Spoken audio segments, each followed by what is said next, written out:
What's going on, y'all? Machiavelli Mills TV, man. Now, y'all know y'all was going to be hearing from me. Y'all knew y'all was going to be hearing from me tonight after this game, man. What a hell of a game tonight, man. This game was absolutely crazy. The first half, I'm looking like, the first 7-8 minutes into the game, I'm looking like, damn, is anybody going to miss a shot? It was going back and forth nonstop, man. And look, the Lakers pulled out this game 112 to 102. But this was like the real talk. This was a tale of two halves. The first half, I was highly disappointed in the defense the Lakers were playing in the first half. The second half, defense improved tremendously. People weren't missing defensive assignments. And Frank Vogel, I got to give him credit. He did something that I feel like a lot of coaches be afraid to do or are not smart enough to do for whatever reason. Double James Harden. Get the ball out of his hands and make somebody else do something. Yes, Russell Westbrook was on fuego. He was on fire the first half. But look, make him make some decisions. We know Russell Westbrook is a great, phenomenal player, but we know his basketball IQ can be shaky and iffy. Make him make the plays other than James Harden. Make him make the plays and you live with that. And that's what Frank Vogel did, and it turned out to benefit them in the long run, right? I gotta say this. LeBron James was cooking with a cast iron skillet tonight. He was out there looking like Chef Boyardee Braun out there for real. Knocking down threes, going to the cup, getting anything he wanted. And I always say this. If LeBron James is hitting that three-point shot, there is nothing, I repeat, there is nothing any human on earth can do to stop him at that point. He hitting that three ball, it's a wrap. It's a done deal, right? And he had it cooking. But the thing what kept the Rockets in the game the first half was Russell Westbrook knocking down them shots and the fact that the Lakers were missing defensive assignments. My boy Anthony Davis, y'all know that Chicago's own. That's my brother there, boy, my Chicago brother. He was making some bad decisions defensively. It was one point where he was guarding James Harden at the top of the key, and then he gonna come off James to try to double Russell Westbrook and help Caruso out? Man, no. Hell no. Let whatever happen with that. Let Russell Westbrook either drive to the cup or shoot a jump shot. But don't leave James Harden open at the top of the key for three. Don't leave him. You got to guard him, man. You can't just run away from him. No. Ain't no time for that, right? And that's what those were the little mistakes that they were making in the first half. They were only down by 3, but I felt like the game could have been much closer had they been playing a lot smarter. And one thing I'm going to say about this, man, the Lakers won this game, but the free throws, man, the Lakers, man, my boy LeBron leaving too many points on the board, missing those free throws. He played tremendous tonight, phenomenal, but missing them free throws, man, they could come back and bite you. The Houston Rockets were perfect, 14 for 14 from the free throw line, and the Lakers were 16 of 23. LeBron missed about 5 or 6 free throws. Now he missed 5. I mean, he missed one. Yeah, he missed about like 4 or 5, right? And then you have some like that can't keep happening at all. You got to knock down those free throw shots, and when you got those are free points, knock those down so that you can keep your team, give your team a comfortable cushion to work with. But I'm talking about defensively. It was a block party. Bron say, hell no, you not coming bringing that weak stuff up in here. He coming and swatting it out the way. And he was doing his best Dikembe Mutombo impression tonight.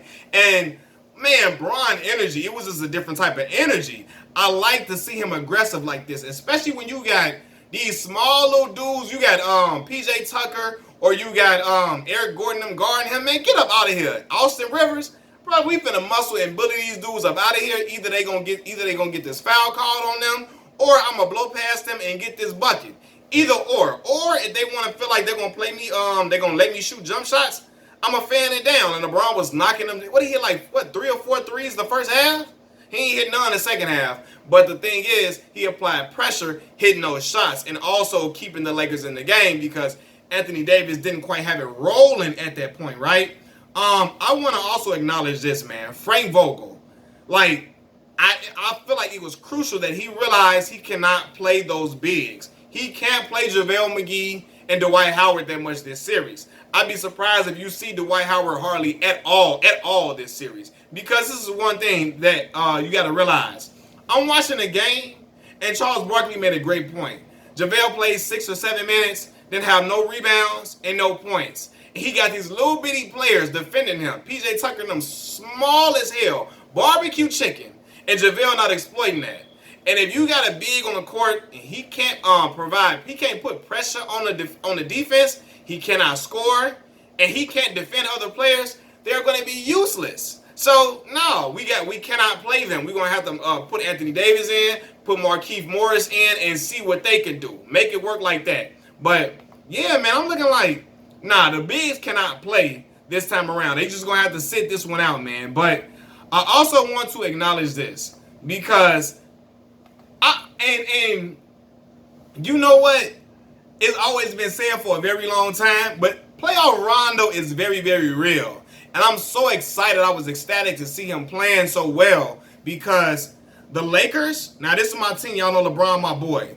In order for the Lakers to be able to go far and win a lot of these games against these high-profile teams, they're going to have somebody on the court who can initiate offense outside of LeBron James. When LeBron goes to the bench, you're going to have somebody on the court who can facilitate, who can get guys high percentage shots, who can recognize, hey, look, I can go blow past this guy and get an easy layup. Somebody that has a high basketball IQ that's not afraid to make sound decisions. And that's Rajon Rondo. A veteran guard like him, been in the league, 14 years now? He's been around for a very long time. Has won a championship with the Big Three in Boston. So he understands what it takes to, what gear he has to be in during this playoff run. And if Rajon Rondo is playing like that, LeBron James can go to the bench and chill for a quick little second, and the offense cannot look stagnant. You know what I mean? Because as much as I love Anthony Davis, he can't initiate no offense or whatever. Caruso and them, I love them. They ain't no offense initiators. KCP and them, they can't get it done. Rajon Rondo is the guy that can do that. And then not only that, the man was out here scoring, playing defense. Like, man, he had the whole thing going tonight, and he was hitting threes. And of course, as any team would do, you're going to let Rajon Rondo, you're going to let Rondo shoot them threes, and you're going to live with it. But the difference is he was making those shots tonight. So the Lakers were in good position to win the game. So, man, you know what, man? It was a back and forth. James Harden finished with 33. Russell Westbrook had 30. It was a very, very close matchup, a close game for a while. But the Lakers pulled away in that fourth quarter due to I think Rondo had like 12 points in the fourth quarter. That's going to be a hell of a difference, man. You got a guy giving you 12 points. That's going to make a big difference, man. The Lakers had, 6 steals to 8 steals from Houston, so they lost the steals matchup. They lost the turnover battle, right? But they had 10 more points in the paint than the Rockets. And the Rockets, as much as they hit 12 threes, but it's a drastic drop-off from their usual output. They only put up 33s, and I know I'm saying only, but the Rockets be putting up 53s a game. They be trying to hit 20 or whatever, right? Hit 12. They were close for a while, but the difference was Rondo came through and made all the difference, getting guys like Kuzma good looks for them to get themselves going. And he just made a hell of a difference, man. Kyle Kuzma had 14 points, 3 rebounds. But Rondo 21 and 9. Come on, man. You get that's excellent. AD had 26 and 15. You know what I mean? And AD's, now he had great rebounds, he's getting good rebounds. His 26 wasn't the loudest, right? But he still has a way of affecting the game.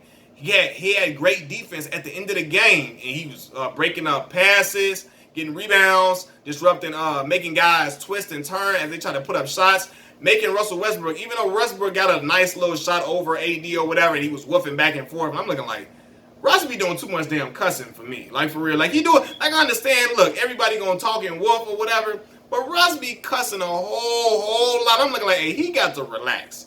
He got to calm down for real. But anyway, yeah, man, I think Anthony Davis, he had some great defense at the end of this game, and he proved why you move heaven, earth, and 2 mountains for a player like him, because he has different ways of affecting this game, of affecting the game, from scoring to rebounding to blocking shots to altering shots as well. I done had some spit come out my mouth. Excuse me, y'all. I'm just super excited talking during this game. But one thing I bet not see, as great as the Lakers, they pulled off this win, it was a great win for them. I bet not see no damn Laker fans upset that the Lakers won this game. Because y'all know what I'm talking about. I addressed it in the previous video. A lot of Lakers fans, they pissed when the Lakers win. They be really slick preying on the Lakers' downfall, right? And I know why it is. Because a lot of these Lakers faithfuls hate this LeBron James era so bad because they feel like in order to stay loyal to Kobe Bryant as a fan, you gotta hate LeBron James. You gotta dislike the Lakers and cheer against the Lakers because LeBron is on the Lakers, which is something Kobe Bryant wouldn't want at all. Kobe Bryant was a Laker through and through. Purple and gold ran through his blood. You know what I mean? And he want the Lakers fans to also respect LeBron James and cheer for a LeBron James-led Lakers team because that is still the Los Angeles Lakers franchise. And I don't get why a lot of these fans, they act like they be rooting against them. I be seeing all these dudes picking against the Lakers, all these Lakers fans picking against the Lakers every single game. They be rooting for the other team to get off on the Lakers and see, I told y'all, man, this LeBron era ain't gonna work. So, bro, who y'all rather have down there? Brandon Ingram and them? Y'all really thought for real Brandon Ingram was finna really, as great as Brandon Ingram is, he's a great, phenomenal player, had a great year. Do y'all really think y'all, B.I. was gonna have y'all deep in the playoffs for real? Do y'all really think y'all gonna get a chip with B.I. and them? If y'all would have kept B.I. and all them in play? Like, come on, man, for real? Like, we didn't need him. We had a young core. Boy, the young core would have had y'all sitting at home against the Portland Trailblazers. And I really guarantee that Dame would have lit them boys up probably. You know what I mean? Because he was trying to light up the Lakers. They B.I. and Lonzo, I love them. I'm big fans of their game. They would have had the Lakers sitting at the crib right now. So, and Lakers are in a huge battle right now. I'm never going to underestimate that. The Houston Rockets are a phenomenal team. They're always capable of coming back and playing great. Jeff Green had a very solid game in 35 minutes, 16 points or whatever. I'm never going to sleep on them and act like the Lakers have won the series. I'm never going to act like that. But come on, man, for real, like why is it so hard to cheer for this Lakers team when you have a legit chance to compete for a championship? You know what I mean? A legit chance to go all the way. And it's so hard for Lakers fans to even just root for the team because LeBron I can't stand him. Man, listen, y'all better relax because if LeBron James came to my hometown team, the Chicago Bulls, everybody and their mama better get on board. I don't give a damn how much of a staunch Michael Jordan fan you was. No, he tried to be like Mike. He got the 23 like Mike. We know he wouldn't be wearing 23 if he came here, so I cut it out. If LeBron came to the Bulls, every Bulls fan better be appreciative, considering what the hell we've been having to deal with for the past few seasons, the same way the Lakers was having to deal with abysmal season after abysmal season after that 2012 season that they had. So cut it out, man. But yeah, man, I think this is a great hard-fought win for the Lakers, and LeBron is showing his butt, man. LeBron was on one. He was on one. He was working out for real that first half, and he needed to do that. I think LeBron realizes too when his teammates don't have it going, and especially with this, he got to exploit these matchups. When you got PJ Tucker, and PJ Tucker's a strong guy defensively, but he's much shorter than LeBron. He's not as quick as LeBron. You got Eric Gordon. They can't defend LeBron. He has to exploit that all day, all week. He can't play around with them, and he got to take it. He got to drive it to their chest and tell them what's happening, what's up with it, man. But playoff Rondo is a real thing, man. I was really impressed with how Rondo played, man, and they're gonna need him to be like this. Now, I'm not saying he's gonna give you 20 a game, but he is a guy who can just get the offense flowing and get everything running smoothly if LeBron James has to go to the bench for a breather. I often said when LeBron was in Cleveland, his last go around, he had nobody that he can rely on when he went to the bench in that last year, to where he trusted them to run an offense and keep things going if he sat down. Once he sat down, he can only take a short breather. If guys not hitting shots and they out there standing around like statues, Tyronn Lue had to put him right back in the game. He had no time to rest him because nobody can really get their own shot or whatever, right? And Rondo is not a guy that's going to just be trying to get his own shot, but he's going to create shots for other guys. You know what I mean? And that's going to work in their favor, man. But I think a great second half adjustment by Frank Vogel, getting the ball out of James Harden's hands, man, making somebody else beat you. We're going to live with Russell Westbrook. Whatever he do, we're going to live with him trying to get his. But we're gonna take the ball out of James' hands and make a guy with a lower basketball IQ that's prone to probably make some untimely decisions, some bad decisions at this time. We're gonna live with him trying to work magic, right? And Russ is a phenomenal player, one of my favorite players to watch.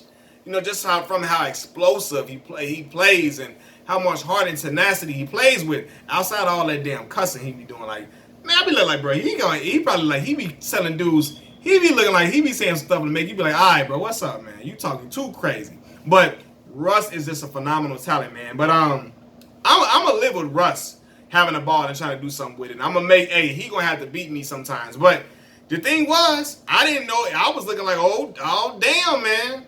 Oh damn, I'm looking like, because he was coming out knocking down shots, and I said, man, if Russ is on fire and James is on fire, the Lakers are in for a very long night. And it was looking like they couldn't miss at first, and the Lakers couldn't miss either. But I'm looking like, damn, man, we can't afford for Russ to just be knocking down threes and all that too. Oh, brother, you in for a very, very long night, man. But the Lakers, man, had a hell of a win to pull this out.